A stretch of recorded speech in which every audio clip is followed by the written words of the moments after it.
Hi అండి. మేమండి మీ west Godavari sisters. ఇవాళైతే ఆదివారం కదండి, మా పెద్దమ్మ గారు కొరమేను కూర అయితే తీసుకొచ్చారు.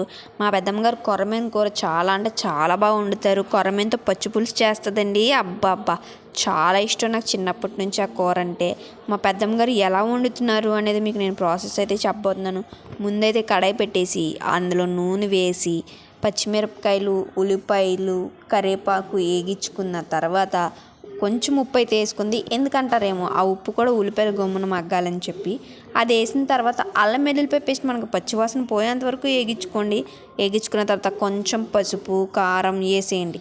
వేసేసిన తర్వాత ముక్కలు వేసుకోండి. ముక్కలు వేసుకొని కొంచెం అటు ఇటుగా కలపండి. ఎందుకంటే ముక్కలు అనేది మనకి విడిపోకూడదండి. అందుకనే తర్వాత మా పెద్దమ్మ గారు ఒక చెంబుడు నీళ్ళు వేసారు. తర్వాత చెంబు నీళ్ళు వేసారు. ఎందుకంటారేమో, మనం చేపల కూరలో తగినంత నీళ్ళు మాత్రం వేసుకోవాలి. తర్వాత కొంచెం కొత్తిమీర వేసేసారే అనుకోండి, ఒక 2 నిమిషాల్లో కూర అనేది రెడీ.